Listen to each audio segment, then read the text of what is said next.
I smoothed my apron and took a deep breath, steeling myself for the conversation I knew was coming.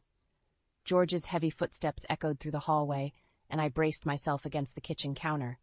"Tara, honey?" His voice was tentative, almost sheepish. "We need to talk." I turned, forcing a smile. "What is it, George?" He stepped into the kitchen, a familiar figure hovering behind him. My stomach dropped as I recognized Adrian, George's brother, the last person I wanted to see darkening our doorstep. "Look who showed up!" George's grin was strained. "Adrian's in town and needs a place to stay for a while. I told him he could crash here." Adrian sauntered in, all easy smiles and charm. "Hey, sis! Long time no see." I gripped the edge of the counter, willing my voice to remain steady. "Adrian, what a surprise." George's eyes darted between us, clearly sensing the tension. "It'll just be for a few days, right, Adrian?" "Oh, absolutely," Adrian drawled, already making himself at home by opening our fridge. "Just until I get back on my feet." I'd heard that line before. The last time Adrian had stayed with us, those few days had stretched into months of chaos and drained bank accounts. "George, can I speak to you privately for a moment?" I managed through gritted teeth. We stepped into the hallway and I hissed, "What were you thinking?" "You know how I feel about Adrian staying here." George ran a hand through his thinning hair. I know, but he's family, Tara. We can't just turn him away." "Can't we?" I crossed my arms. "After everything that happened last time?" Before George could respond, a small voice piped up from the stairs. "Dad, who's that man in the kitchen?" We both turned to see our son, Ethan, peering down at us with wide eyes. George's face softened. "That's your Uncle Adrian, buddy. He's going to be staying with us for a little while." Ethan's brow furrowed. "Is that why you and Mom are fighting?" "We're not fighting, sweetie," I said quickly, shooting George a pointed look. "We're just discussing things. Why don't you go say hello to your uncle?" As Ethan padded into the kitchen, I turned back to George. "This isn't over. We need to set some ground rules." George nodded, looking relieved to postpone the argument. We rejoined the others in the kitchen, where Adrian was regaling Ethan with some far-fetched tale. "And that's how I wrestled an alligator in Florida," Adrian finished with a flourish. Ethan's eyes were as big as saucers. "Wow, Uncle Adrian, you're so cool." I felt a pang of worry. Adrian had always been able to charm Ethan, and I feared the influence he might have on our impressionable son. "All right, Ethan," I said, perhaps a bit too sharply. "Time to get ready for bed. Say goodnight to everyone." As Ethan trudged upstairs, Adrian turned to us with that infuriating grin. "So, where am I bunking?" George glanced at me nervously. We thought the guest room would be." "Actually," I interrupted, an idea forming, "the guest room is being repainted. You'll have to take the pull-out couch in the basement." Adrian's smile faltered for just a moment. "Oh, well, that's fine. I'm not picky." As George showed Adrian downstairs, I allowed myself a small, vindictive smile. It wasn't much, but it was a start. Later that night, as George and I lay in bed, I couldn't shake the feeling of unease that had settled over me. "George," I whispered, "promise me this won't be like last time." He rolled over, wrapping an arm around me. "I promise, Tara. It'll be different this time." But as I drifted off to sleep, I couldn't help but wonder if I was naive to believe him. Little did I know, Adrian's arrival was just the beginning of a storm that would threaten to tear our family apart. A week into Adrian's stay, and our once peaceful home had become a minefield of tension. I stood at the kitchen sink, scrubbing dishes with more force than necessary, when George stumbled in, bleary-eyed and reeking of cigarette smoke. "Morning, honey," he mumbled, reaching for the coffee pot. I bit back a sharp retort. "It's 2 in the afternoon, George. Where have you been?" He shrugged, avoiding my gaze. "Just catching up with Adrian. Lost track of time." "Lost track of time?" I echoed, disbelief coloring my voice. "You missed Ethan's soccer game. He was crushed when you didn't show up." George's face fell. "Oh, God, I completely forgot. Is he?" "He's in his room. I cut him off. Probably still crying." Guilt flashed across George's face, but before he could respond, Adrian sauntered into the kitchen, looking far too chipper for someone who'd been out all night. "Hey, family," he announced, clapping George on the back. "Who's up for a barbecue? My treat." I slammed a plate down, making both men jump. "A barbecue? Are you kidding me? You two have been out God knows where all night, and now you want to play happy families?" Adrian held up his hands. that infuriating smirk still on his face. "Whoa, sis. Calm down. We were just having a little fun." "Don't call me sis," I snapped. "And don't tell me to calm down. This isn't a frat house, Adrian. We have responsibilities here." George stepped between us, ever the peacemaker. "Tara, honey, let's not fight. I'll go talk to Ethan, okay?" As George headed upstairs, Adrian leaned against the counter, eyeing me. "You know, Tara, you really need to loosen up. All this stress can't be good for you." I whirled on him, dish towel clenched in my fist. "What I need is for you to stop disrupting our lives. When are you planning on leaving exactly?" Adrian's smile faltered for a moment. "Soon. Soon. Just need to get a few things sorted out first." "What things?" I pressed, suspicion gnawing at me. "What are you really doing here, Adrian?" Before he could answer, a crash from upstairs made us both jump. I raced up the stairs, Adrian close behind, to find George standing in Ethan's doorway looking shell-shocked. Ethan's room was a disaster. Books and toys were strewn everywhere, and in the center of it all stood our son, red-faced and trembling with anger. "I hate you," Ethan screamed at George. "You're never here anymore. You're always with him." He pointed accusingly at Adrian. I pushed past George, kneeling in front of Ethan. "Sweetie, calm down. Let's talk about this." But Ethan was inconsolable. "No! I want Dad to go away. I want Uncle Adrian to go away. I hate them both." George looked stricken. "Son, I'm so sorry. I didn't mean to." "Get out," Ethan yelled, hurling a toy car that narrowly missed George's head. I turned to George and Adrian, my voice low and dangerous. "You, downstairs, now." In the living room, I faced the two men, fury simmering just beneath the surface. "This ends now. I want answers. What's really going on here?" George and Adrian exchanged a look that sent chills down my spine. "Tara," George began, his voice trembling, "there's something we need to tell you." Adrian cut in, his usual bravado gone. "It's not as bad as it seems, I swear. We just got into a bit of trouble, that's all." "What kind of trouble?" I demanded, dread pooling in my stomach. George took a deep breath. We owe some people money. A lot of money." The room seemed to spin around me. "How much?"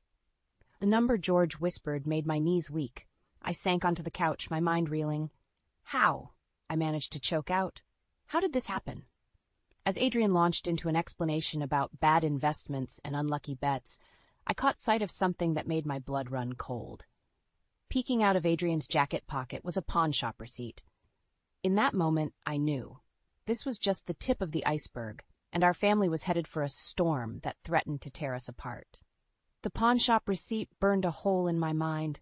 I couldn't shake the feeling that George and Adrian were hiding something far worse than they'd admitted. Over the next few days, I kept my eyes and ears open, determined to uncover the truth. It was a quiet Tuesday afternoon when I first noticed the hushed phone calls. George's voice drifted from his study, tense and urgent. "We need more time," he hissed. "Just a few more days. I swear we'll have it." I crept closer to the door, straining to hear. "No, don't do that," George pleaded. "We'll figure something out. Adrian's working on it." My heart raced. Who was he talking to? What did Adrian have to do with it? The conversation ended abruptly, and I barely had time to retreat before George emerged, looking haggard and pale. "Everything okay?" I asked, trying to keep my voice casual. He jumped, startled. "Oh, Tara. Yeah, just work stuff. Nothing to worry about." But the tremor in his hands told a different story. That night, I lay awake, listening to George toss and turn beside me. Around midnight, his phone buzzed. He slipped out of bed thinking I was asleep and crept downstairs. I followed, silent as a shadow, and watched from the top of the stairs as he met Adrian in the kitchen. "We're running out of time," George whispered urgently. "They're getting impatient." Adrian ran a hand through his hair. I know, but I've got a plan. There's this guy I know. He can get us the money. But what?" George pressed. Adrian hesitated. "It's not exactly legal, George. We'd be taking a big risk." My blood ran cold. What had they gotten themselves into? George paced the kitchen. "I don't know, Adrian. If we get caught—" "We won't," Adrian assured him. "Trust me, brother, it's our only way out of this mess." I'd heard enough. I stepped into the kitchen, making both men jump. "What mess?" I demanded, "and don't you dare lie to me again." George's face crumpled. "Tara, But Adrian cut him off. "It's nothing for you to worry about, sis. Just a little financial hiccup. We've got it under control." I rounded on him, fury rising. Don't patronize me, Adrian. I heard enough to know you're in serious trouble. What have you done? The brothers exchanged a look of panic. Tara, please, George begged.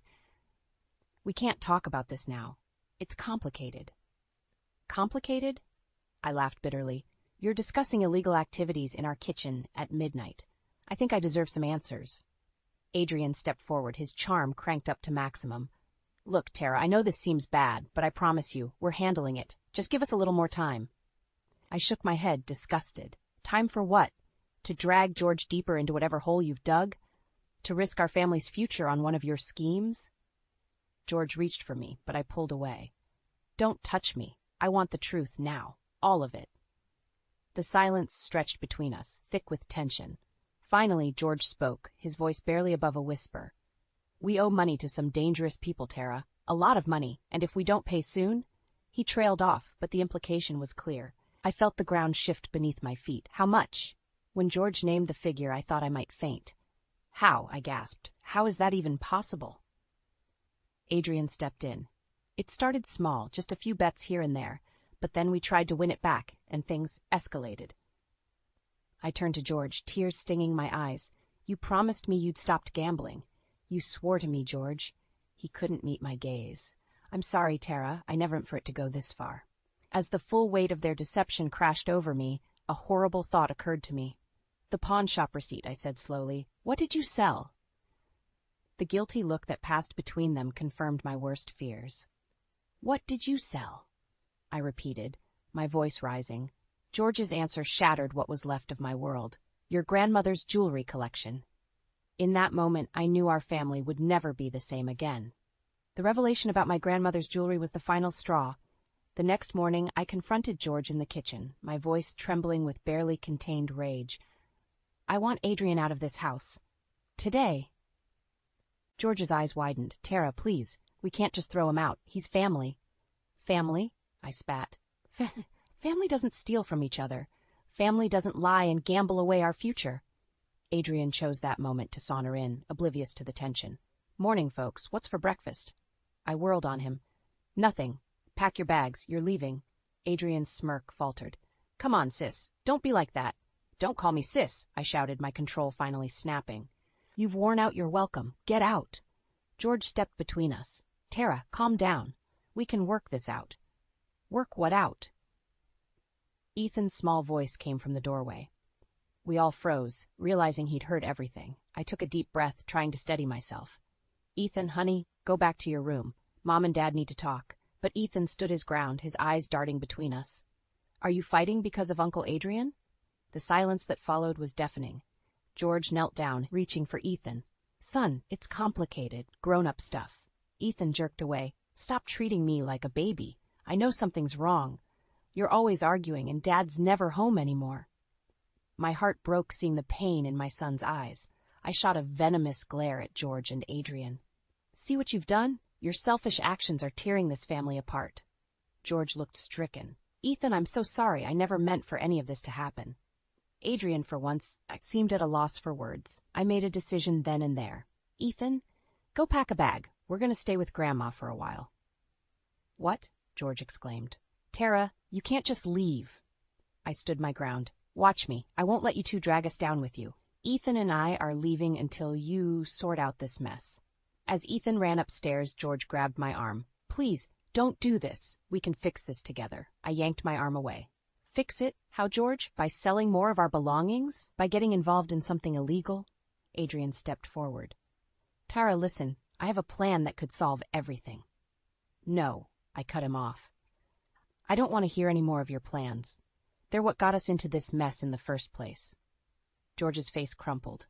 What about our marriage, our family? I felt a twinge of guilt, but steeled myself. You should have thought about that before you lied to me, before you gambled away our savings and pawned my grandmother's jewelry. Ethan came back downstairs, dragging his backpack. His eyes were red-rimmed, but he looked determined. I took his hand. Come on, sweetie, let's go. As we headed for the door, George made one last plea. Tara, please, don't leave. I love you. I paused, my hand on the doorknob. Without turning around, I said, if you love us, you'll fix this, and when you do, maybe we can talk about coming home. With that, I walked out, Ethan's small hand in mine. As we drove away, I caught a glimpse of George and Adrian in the rearview mirror, standing in the doorway looking lost. My heart ached, but I knew I was doing the right thing. This separation might be the wake-up call George needed to break free from Adrian's influence and make things right. As we pulled up to my mother's house, Ethan looked up at me. "Mom, are we going to be okay?" I squeezed his hand, forcing a smile. "We will be, sweetie. We will be." But as I knocked on my mother's door, I couldn't shake the feeling that this was just the beginning of a long and painful journey. Whatever came next, I knew our family would never be the same again. 2 weeks at my mother's house had done little to soothe the ache in my heart. Ethan was withdrawn, spending most of his time glued to his video games. I'd barely spoken to George, aside from terse text messages about bills and Ethan's school schedule. It was a crisp autumn evening when I decided to swing by our house to pick up some more clothes for Ethan. As I pulled into the driveway, I noticed something odd. My car was missing. Heart racing, I fumbled for my keys and burst through the front door. "George?" I called out. No answer. The house was eerily quiet. I climbed the stairs, a sense of dread growing with each step. In our bedroom, dresser drawers hung open, clothes strewn about. George's closet was half empty. My hands shaking, I dialed George's number. Straight to voicemail. "Where the hell are you?" I hissed into the phone. "Call me back. Now." As I paced the room, my eye caught on something poking out from under the bed. I knelt down and pulled out a crumpled piece of paper. It was a receipt from a pawn shop, dated just 2 days ago. The item description made my blood run cold. Antique silver tea set. My grandmother's tea set. The one she'd left me in her will. The one I'd been saving for Ethan's wedding day. Fury and panic warred inside me. I stormed down to the basement, praying I was wrong. But when I threw open the storage closet, my worst fears were confirmed. The carefully packed box containing my most precious family heirlooms was gone. I sank to the floor, my mind reeling. How could George do this? How far had he fallen? My phone buzzed, startling me. A text from an unknown number. "Meet us at Riverside Park, 1 hour. Come alone or deal's off." My heart pounded. What deal? What had George and Adrian gotten themselves into? I knew I should call the police, but fear for George's safety held me back. Whatever trouble he was in, I couldn't bear the thought of him getting hurt, or worse. With trembling hands, I texted my mother, asking her to keep Ethan overnight. Then I got in my mother's borrowed car and drove to the park, my mind racing with possibilities, each worse than the last. The park was deserted when I arrived, shadows lengthening in the fading light. I clutched my phone, ready to dial 911 at a moment's notice. A figure emerged from behind a tree. George. He looked haggard, his eyes darting nervously. "Tara," he breathed. "You came." "Where's my car, George? And my grandmother's tea set?" I demanded. He flinched. "I'm so sorry. We needed the money, but it's going to be okay now. Adrian's got a plan." "A plan?" I cut him off. "Like all his other brilliant plans that got us into this mess?" George grabbed my arms, his eyes pleading. "You don't understand. These people, they're dangerous if we don't pay them back." A twig snapped behind me. I whirled around to see Adrian approaching, flanked by 2 burly men I didn't recognize. Well, Adrian drawled. "The gang's all here." One of the men stepped forward, his hand ominously inside his jacket. "You got our money?" George paled. We're working on it. Just a little more time." The man's face hardened. "Time's up. You know the consequences." In that moment, everything became crystal clear. This wasn't just about gambling debts or pawned heirlooms. My family was in real danger. I stepped between George and the men, my voice steadier than I felt. "How much?" The man named a figure that made my stomach lurch. I took a deep breath, weighing our options. We could run, but for how long? We could go to the police, but would that put us in even more danger? Or I could make one last desperate move to save my family. "I have a proposition for you," I said, meeting the man's cold gaze. "One that will get you your money and keep my family safe." As all eyes turned to me, I silently prayed I wasn't making the biggest mistake of my life. My heart pounded as I crept up the attic stairs, following the muffled voices that had woken me in the dead of night. I'd returned home yesterday against my better judgment, after George had tearfully promised things would change. Now, as I reached the top of the stairs, I realized how foolish I'd been to believe him.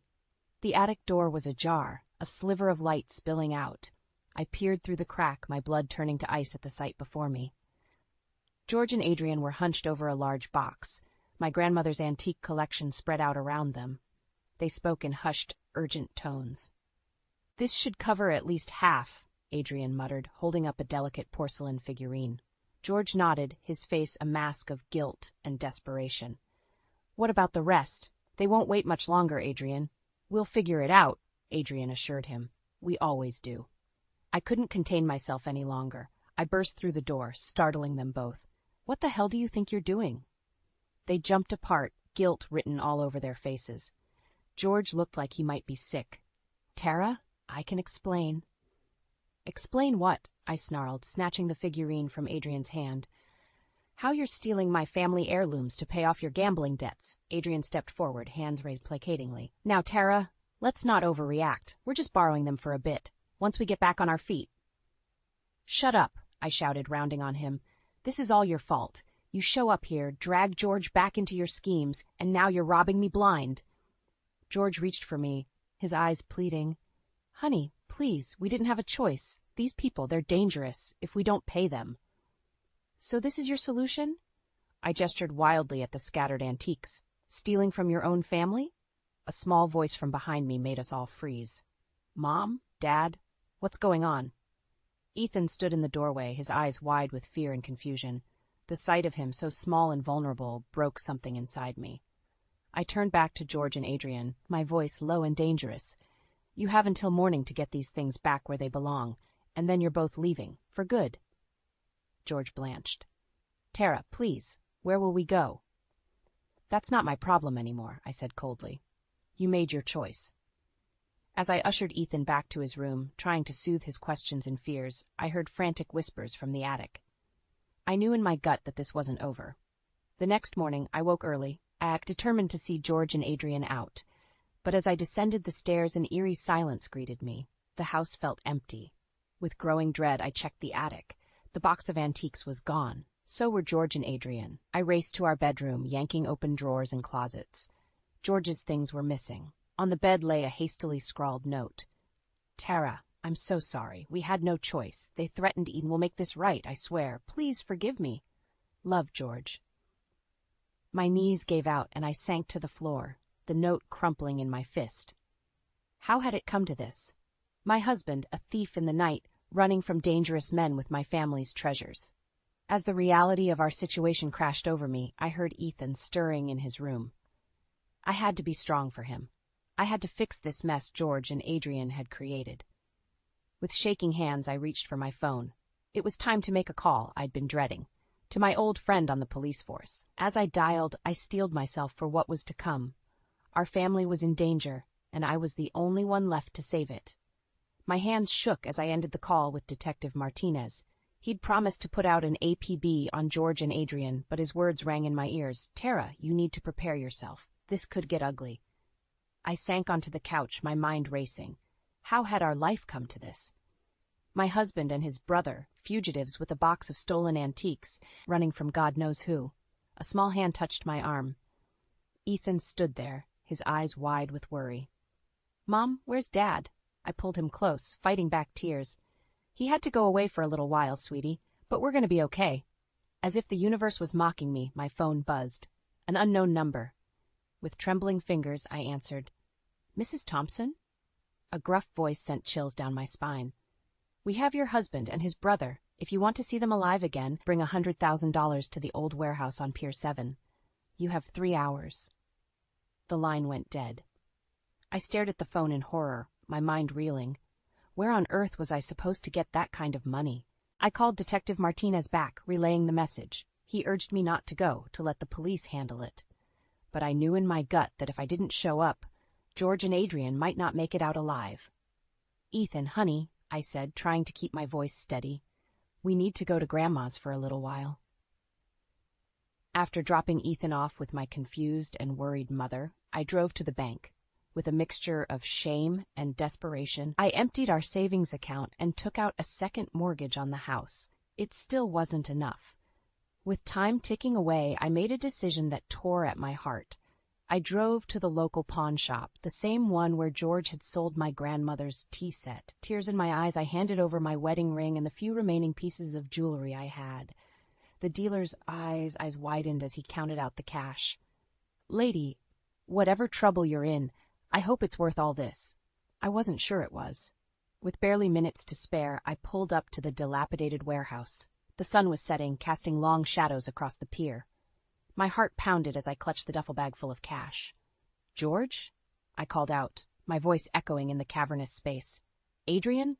A scuffling sound came from the back, and then they appeared. George and Adrian, bruised and disheveled, flanked by two menacing figures. "Tara!" George's voice cracked. "I'm so sorry. I never meant for this to happen." Adrian, for once, was silent, his usual bravado gone. One of the men stepped forward, his hand resting ominously on his hip. "You got our money?" I held up the bag. "It's all here. Now let them go." He smirked. "Slide it over. Nice and easy." I did as he said, my eyes never leaving George. As soon as the man had the bag, he nodded to his partner. They shoved George and Adrian towards me. "Pleasure doing business with you, Mrs. Thompson," the man sneered. "Let's hope your husband learns to pay his debts on time from now on." As they retreated into the shadows, I finally let out the breath I'd been holding. George stumbled towards me, reaching out. "Tara, I stepped back, my voice ice cold. Don't you dare touch me." Adrian piped up. "Sis, we can explain." "Shut up," I exploded, years of frustration and anger pouring out. "You've ruined everything. Our savings, our home, our family. All for what? Your pathetic gambling addiction?" George fell to his knees, sobbing. "Please, Tara, I'll do anything. Just don't leave me." I looked at him, this broken shell of the man I'd married, and felt nothing but a cold, hard resolve. "It's too late, George," I said quietly. "You've made your choice. Now I'm making mine."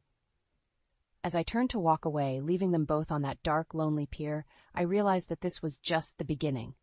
The real fight to reclaim my life, my dignity, and my family's future was only just beginning. The morning after the warehouse confrontation, I sat at our kitchen table, a cup of cold coffee in front of me. George slept fitfully on the couch, having begged to come home. Adrian was gone, disappeared into the night like the coward he was. When George finally stirred, I was ready. "We need to talk," I said, my voice steady and cold. He nodded, eyes bloodshot and full of shame. "Tara, I held up a hand, silencing him.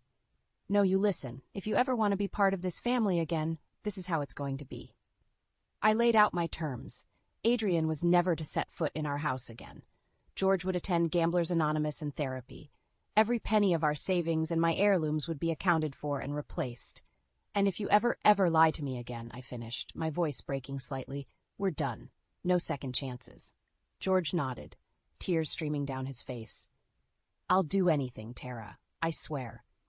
Just then, Ethan padded into the kitchen, his eyes widening at the sight of his father. "Dad? You're back?" The look on George's face, a mixture of love, shame, and fear, nearly broke my resolve. But I had to stay strong, for all of us. "Ethan, honey," I said gently, "Dad and I need to talk to you about some changes that are going to happen." Over the next few weeks, our lives shifted dramatically. George moved into the spare room, attending meetings every night.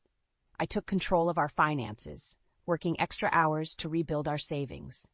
Ethan, my brave, perceptive boy, seemed to understand more than we gave him credit for. One night, as I tucked him in, he asked, "Mom, is Dad going to be okay?" I smoothed his hair, choosing my words carefully. "I hope so, sweetie. He's trying very hard to make things right." Ethan nodded solemnly.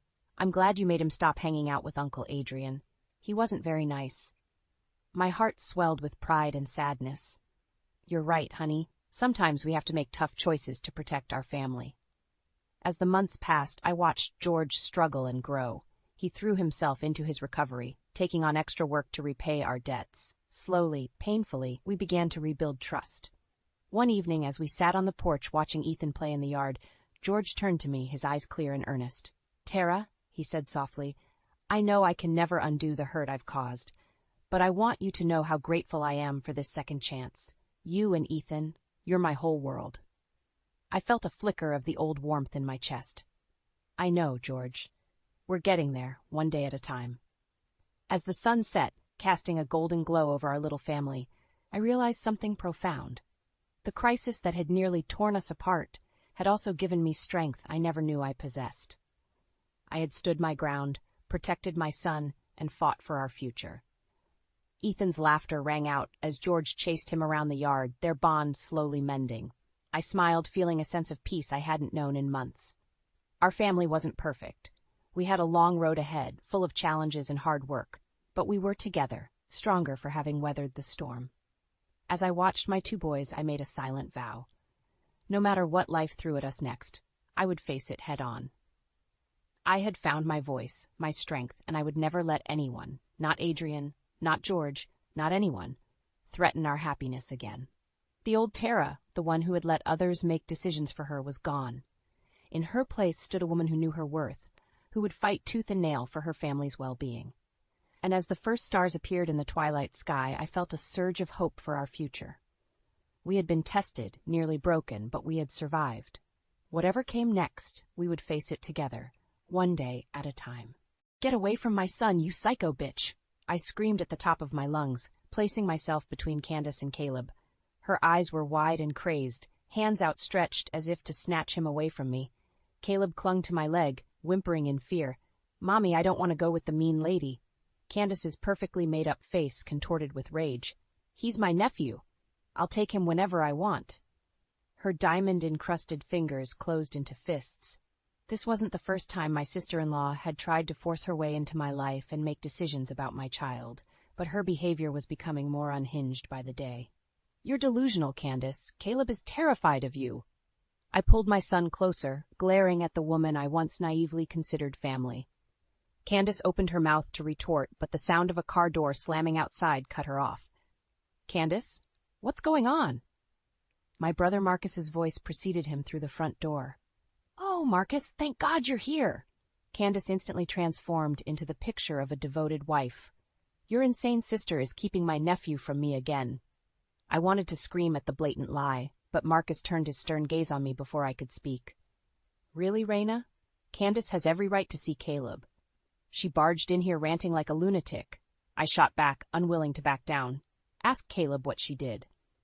"Duh," Candace scoffed loudly. "Please, we both know that boy will just repeat whatever lies his trashy mother tells him." The venom in her voice shouldn't have surprised me, yet the insult still felt like a slap across the face. Candace had been looking down on me and my lower-class existence for years. Marcus sighed heavily. "We're not doing this again, you two. Candace, let's go home." "But Marcus," she began to protest. "Now," he stated with finality, shooting me a disapproving glare before leading his wife out. As the door slammed behind them, I finally released the breath I'd been holding. Caleb was still trembling against me. "It's okay, baby," I whispered, smoothing his hair. "The mean lady is gone now. For today, at least." But deep down, I knew this war with Candace was just beginning. The next morning, I tried to shake off the previous day's events as I got Caleb ready for school. He was uncharacteristically quiet, his usual endless stream of chatter replaced by nervous glances towards the front door. "You don't need to worry, sweetie," I assured him, packing his Spider-Man lunchbox. "Candace isn't allowed to take you from me." Caleb nodded slowly, but his brow remained furrowed. At 6 years old, he'd already experienced too much of his aunt's volatility. My thoughts drifted to my older brother Marcus as I drove Caleb to elementary school. How could he continue enabling Candace's increasingly disturbing behavior? Then again, he'd always been blind to her faults. I remembered when they first started dating in college. Even then, Candace's obsession with status and wealth was on full display. She'd relentlessly mock my second-hand wardrobe, her perfectly plucked eyebrows raised in judgmental disdain. "You'd look so much prettier if you put in a little effort, Raina," she'd sneer with a cruel smirk. "Marcus deserves a real woman, not some dowdy charity case." I grit my teeth, gripping the steering wheel tighter. All these years later, and her elitist taunts still stung. Candace came from an obscenely rich family, born with a silver spoon in her mouth. She took perverse pleasure in reminding me that I'd never be in her social stratosphere. After graduation, Marcus landed a high-paying corporate job, and Candace wasted no time locking him down in marriage. I'd never seen two people more mismatched joined together in supposed holy matrimony. Marcus was so blinded by Candace's looks and the lure of her family's money that he ignored all the red flags. her explosive temper, irrational jealousy, and unsettling mood swings. I tried warning him, but he brushed it off as bridal stress. Shaking my head, I pulled into the school drop-off loop and gave Caleb a reassuring hug. "Have a great day, okay? Don't let mean Aunt Candace ruin it for you." He nodded again, forcing a small smile before heading inside. My heart ached for him. Caleb was such a sweet, gentle boy. He didn't deserve to be subjected to Candace's toxic behavior. As I drove home, my mind raced with memories of the countless times Candace had belittled and mocked me over the years. Her cruelty only intensified after Caleb was born, as if she couldn't stand sharing Marcus's attention and affection. I pulled into my driveway, gripping the steering wheel as flashes of yesterday's confrontation replayed in my mind. The way Candace's eyes had bulged with deranged entitlement as she tried to take my son. Her venomous insults about me being trashy. Something had to be done about her accelerating mental instability before she did real harm. I was tired of being her emotional punching bag. If Marcus refused to see the truth about his wife, I'd make him open his eyes, one way or another. That evening, my parents came over for their weekly family dinner. As I set the table, I could hear Caleb chattering away in the living room, no doubt regaling them with tales from first grade. "Raina, is everything okay, honey?" my mom asked with a concerned frown as she entered the kitchen. Caleb mentioned something about Candace showing up yesterday. I sighed heavily, recounting the unhinged confrontation to my horrified parents. Dad's brow furrowed deeper with each detail. "That woman is completely unstable," he finally said, shaking his head. "I've been telling Marcus for years that she needs professional help." "Well, he's made it quite clear he doesn't want to hear it," I replied bitterly. "He's so obsessed with maintaining their perfect life that he refuses to see Candace for who she really is." Mom reached out and gave my arm a comforting squeeze. "You can't reason with delusional people, sweetheart. All you can do is protect yourself and Caleb." I managed a tight smile, deeply grateful for their unconditional support. At least my family could see Candace's toxicity for what it was. An hour later, we were all seated around the dining table, enjoying the meal I'd prepared. Caleb's endless chatter filled the room, putting me at ease as it always did. That is, until the doorbell rang. I immediately tensed, a knot forming in my stomach. "Please, not here. Not now." "I'll get it," Dad offered gruffly, kissing the top of Mom's head before heading to the front door. Seconds later, the unmistakable sound of Candace's shrill voice reached my ears. "Well, if it isn't the low-class family reunion," she crowed with a derisive laugh as she pushed past Dad into the dining room. My blood immediately began to boil at the insult directed at my parents. Candace, however, seemed utterly unfazed by her rude behavior as usual. "What an absolute dump you live in, Raina," she continued, wrinkling her surgically enhanced nose as she surveyed my modest home. "I guess beggars can't be choosers, though. You have a lot of nerve showing your face here after yesterday." I managed through gritted teeth. Candace simply rolled her eyes. "Please don't act so victimized. I'm here to spend quality time with my nephew, like any good aunt would want." "Over my dead body," I shot back vehemently. In the blink of an eye, Candace's demeanor shifted. Her icy glare landed directly on Caleb, who shrank back in his chair. "Well, well, if it isn't the little liar himself," she hissed, taking a menacing step towards him. That was the final straw. "Get out of my house!" I yelled, placing myself between her and my petrified son. "This isn't over, Raina," Candace snarled as Dad ushered her towards the door. "Not by a long shot." The venom in her parting words sent a chill down my spine. In that moment, I knew this conflict had escalated to a dangerous new level. There would be no more neutrality. It was us, or her. A few weeks later, the annual Baxter family birthday bash for Marcus rolled around. Despite my parents' protests, I decided to attend, if only to keep an eye on Candace's unhinged behavior around Caleb. The party was held at Marcus and Candace's ostentatious mansion, because of course it was. As I pulled up to the circular driveway lined with impeccably trimmed hedges, I felt grossly underdressed in my modest sundress and flats. The other guests' designer labels and dripping jewels made me self-conscious. "Just ignore them, sweetie," I told Caleb as I walked him inside, already bracing myself for Candace's inevitable insults about my appearance. Sure enough, as soon as we entered the lavishly decorated living room, Her shrill voice cut through the crowd. "Oh, look who decided to grace us with her presence. Cinderella herself." A trill of mocking laughter followed from the cluster of identically coiffed women surrounding her, all clutching boutique shopping bags. I felt my cheeks flush as their judging eyes raked over my simple outfit. "Nice of you to take a break from scrubbing floors, Raina," Candace continued, sauntering over with a wicked grin. "I almost didn't recognize you without your rags on." Swallowing hard, I fought the urge to hurl my drink in her smug face. I couldn't let her get a rise out of me, not in front of all these strangers. Caleb clutched my hand tighter, sensing the tension. "Happy birthday, Marcus," I forced myself to say as my brother approached, hoping he'd run interference before things escalated. "Thanks for coming," he replied stiffly. With a resigned sigh, he turned to Candace. "Do you have to start with her already? It's supposed to be my day." "Oh, I'm just having a bit of harmless fun." Candace responded with a dismissive hair toss. "Raina knows I'm joking, don't you, sis?" The venom in her syrupy tone made my skin crawl. I opened my mouth to protest, but Marcus cut me off. "You know how Candace gets. Just ignore her." He pulled me into an awkward side hug, his eyes pleading for me not to make a scene.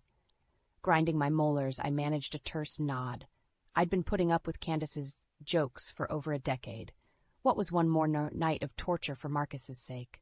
As the party stretched on, Candace's digs grew increasingly more pointed and more audible. She'd pause meaningfully whenever I walked past, her cronies stifling snickers behind monogrammed clutches. Finally, it was time for Marcus to open gifts. Candace, of course, had to make a grand spectacle of her lavish present. "Here you are, birthday boy," she trilled, placing a small box wrapped in shimmering paper into his hands. "I can't wait to see your face." Marcus obliged, tearing off the wrapping to reveal a sleek designer watch, likely worth more than my entire yearly salary. "It's beautiful, babe," he murmured, pulling Candace in for a kiss as their sycophantic audience cooed. I felt a pang in my chest as I watched them, wondering if I'd ever find someone who could love me like that. My gaze drifted down to the modest little gift bag in my hands, filled with a few inexpensive golf accessories I knew Marcus would appreciate. "Well, Raina?" Candace's shrill voice shattered my thoughts. "Don't you have something for the birthday boy, too?" All eyes turned towards me. Feeling my cheeks burn, I hesitantly stepped forward and handed Marcus the gift bag, mumbling a quiet, "Happy birthday." "Wow, how generous," Candace snarked loudly as he pulled out the mundane golf balls and tees. "I'm sure he'll just cherish that dollar store junk forever." The room's judgmental silence was deafening. Tears of humiliation stung my eyes as I avoided Marcus's pitying gaze, wishing I could simply melt into the floor. Clutching Caleb's hand, I turned and fled from the room, Candace's jeering laughter echoing in my ears. As I reached the front door, one thought crystallized in my mind with cold, hard clarity. This had gone on for far too long. It was time to make that wretched woman pay. The humiliation from Marcus's birthday party hung over me like a dark cloud for days afterward. I couldn't shake the memory of Candace's mocking laughter, the disdainful glances from her vapid socialite friends. I knew I should have been used to her cruelty by now. But having my modest gift so publicly ridiculed in front of my own brother stung more than I cared to admit. As I dropped Caleb off at school one morning, I found myself gripping the steering wheel until my knuckles turned white. That smug, heartless woman had gone too far this time. Something had to be done. My thoughts were interrupted by the sound of the passenger door opening.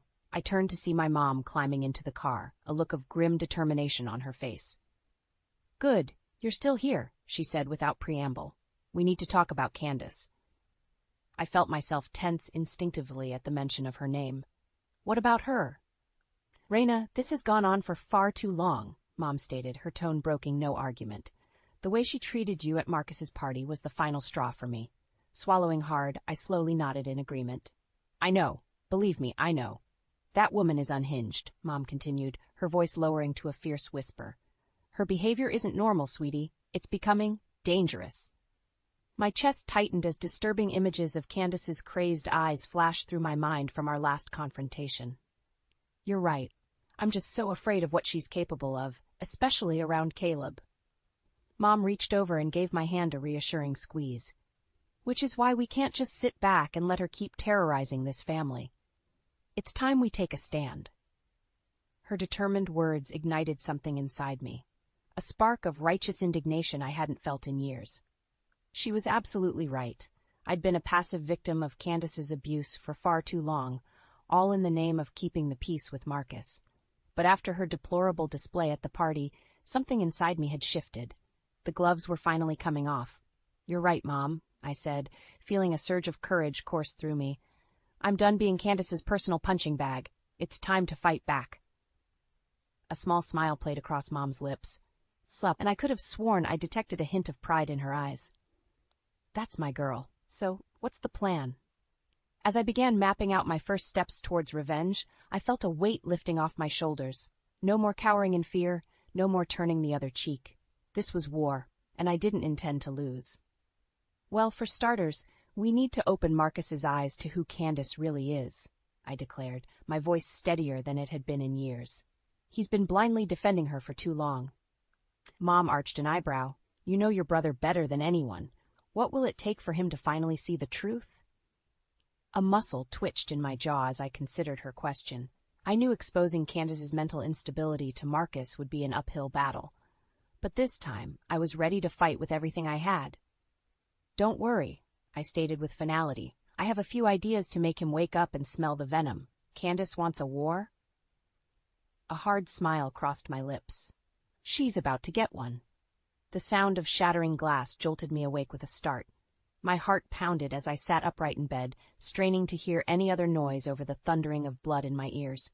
Then, a piercing scream shattered the eerie silence. "Caleb!"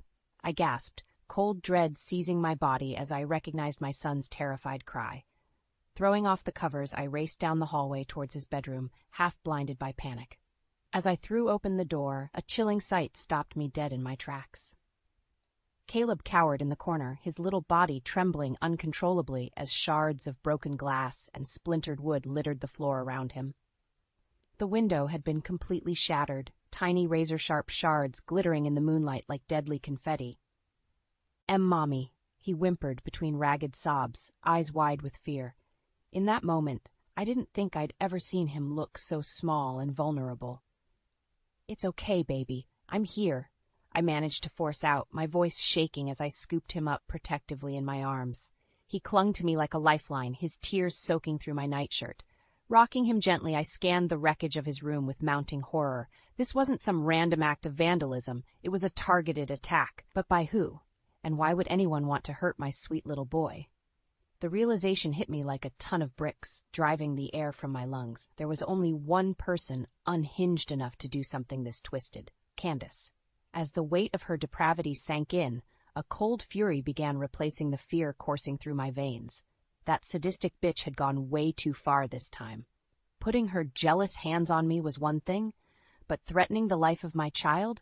That was unforgivable, unthinkable, inexcusable.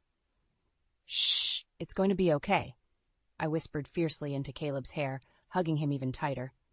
I would get to the bottom of this, and make damn sure Candace paid for whatever she'd done, even if it was the last thing I ever did. The next few hours passed by in a blur of police questioning and cleaning up the shattered glass. I must have recounted the same details a dozen times, desperately trying to piece together any clues that could implicate Candace. Marcus showed up at some point, his usual slicked-back hair disheveled as he embraced us both. "Thank God you two are all right," he murmured shakily. "Who would do something like this?" I opened my mouth, ready to unleash all my pent-up rage and suspicion about his twisted wife, but the words never came. One look at Caleb's red-rimmed eyes and trembling lips, and I knew I couldn't put him through that emotional trauma again. Not tonight. So instead, I forced a tight smile and lied through my teeth. "I have no idea. Some punk kid's playing a sick prank, I guess." Marcus sighed heavily, scrubbing a hand down his face. "Jesus, what is this world coming to?" He pulled us both in for a fierce hug, oblivious to the fact that the real monster was much closer than he realized. As his strong arms enveloped us, I caught a whiff of Candace's sickly sweet perfume lingering on his shirt. A chilling reminder that I was anything but safe, even within this embrace. Meeting my son's haunted gaze over Marcus's shoulder, A hard knot of determination formed in the pit of my stomach. Whoever was responsible for this attack was going to pay dearly. If it really was Candace behind this twisted act, she had just made the biggest mistake of her life. Because I wasn't just going to expose her malicious lies to Marcus, I was going to utterly destroy her. In the weeks following the attack on Caleb's room, I became a woman possessed. Every waking moment was consumed by the burning desire to make Candace pay for what she'd done. I knew in my bones she was behind it, even if I didn't have concrete proof yet. The smashed window, the threatening message it sent, it reeked of her pathological mind games and escalating instability. She was unraveling and lashing out in increasingly dangerous ways. But this time, I was ready. I'd been pushed to my limit one too many times by that sadistic woman. No more turning the other cheek, no more playing the victim. It was time to fight fire with fire. I started documenting every vindictive slight, every backhanded insult Candace had ever hurled my way over the years. Scouring my emails, texts, even old social media posts, I meticulously compiled evidence of her toxic behavior and disturbing obsession with me. A paper trail that revealed a clear pattern of derangement. I also began carefully cataloging any eyewitness accounts from friends and family who'd been subjected to her outbursts and mood swings. My parents were able to recount dozens of incidents, as were some of Marcus's more clear-eyed coworkers. With each new data point I uncovered, a damning portrait began to take shape. One of a deeply troubled woman whose envy towards me had mutated into a full-blown mental disorder. Someone for whom no attack was off-limits in order to satiate her twisted need for vengeance. Someone who, if left unchecked, could easily snap again and place Caleb's life in danger. That thought alone was enough to fuel my crusade, no matter how underhanded or invasive my tactics became. I started documenting Candace's daily routines, combing her social media for any clues about her deteriorating state of mind. I even went as far as staking out her weekly Pilates class, determined to catch her in the act of an unhinged outburst. I knew Marcus would never believe any of it without proof, hard evidence that he couldn't simply dismiss or rationalize away. His loyalty to his wife was that strong, that blind. But I was going to shatter that delusion once and for all, no matter how much it devastated him. Because in the end, exposing Candace's true nature was the only way I could ensure Caleb's safety. She'd taken her twisted games too far, and I was the only one willing to stop her reign of terror. As I pored over the incriminating materials late one night, I felt a grim sense of satisfaction. I had her. I finally, truly had her. The paper trail didn't lie. It showed a clear, undeniable pattern of mental illness that even Marcus couldn't ignore. Leaning back in my chair, I couldn't resist the hard smile that crept across my face. Candace had been drunk on her wealth and privilege for far too long, blind to consequences. She'd alienated and attacked everyone around her in her downward spiral, leaving behind a wake of destruction. Well, now it was time to reap what she'd sown. The old saying about karma was true. It really was a bitch, and Candace was about to feel its full wrath. I just hoped Marcus could find it in himself to forgive me when this was all over. Taking down his deranged wife would devastate him, but it was a necessary evil to protect my son. My family. No matter how much collateral damage it caused, I knew one thing for certain. Candace's world was about to come crashing down around her, and I was going to be the one swinging the wrecking ball. It was the night of Candace's weekly book club meeting at her mansion. The perfect opportunity to catch her alone and finally unleash the bombshell I'd been meticulously assembling for weeks. As I pulled up to the imposing iron gates, my heart was pounding with a mixture of anxiety and anticipation. This was it.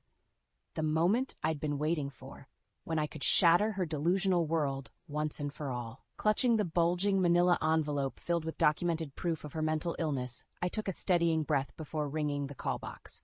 Seconds later, Candace's saccharine voice crackled through the speaker. "Yes? Who is it?" "It's me," I replied flatly. "We need to talk." There was a pregnant pause before the gate swung open with a metallic groan. I could practically hear the sneer in her tone as she responded. Well, to what do I owe this pleasure?" Gripping the envelope tightly, I steeled myself and strode up the long, winding driveway towards the looming house. Candace was already waiting in the doorway, arms crossed and chin raised in a silent challenge as I approached. "You've got a lot of nerve showing your face here, Raina," she said coldly as I mounted the front steps. "After that despicable stunt you pulled with Marcus last week?" "Can it, Candace?" I cut her off, taking a small vindictive pleasure in her look of shock. "We both know why I'm really here." Her icy glare narrowed suspiciously. "And what's that supposed to mean?" Wordlessly, I thrust the overstuffed envelope into her hands, my jaw clenched tightly. "See for yourself." Keeping one wary eye trained on me, Candace flipped open the envelope and began rifling through the stack of documents and photos inside. I watched in tense silence as her perfectly arched eyebrows slowly knit together, lips pursing tighter and tighter with each damning page. "What is this?" she finally hissed, whipping her venomous glare back up to me. "Some pathetic attempt at blackmail?" I shook my head, feeling a grim smile tug at the corners of my mouth.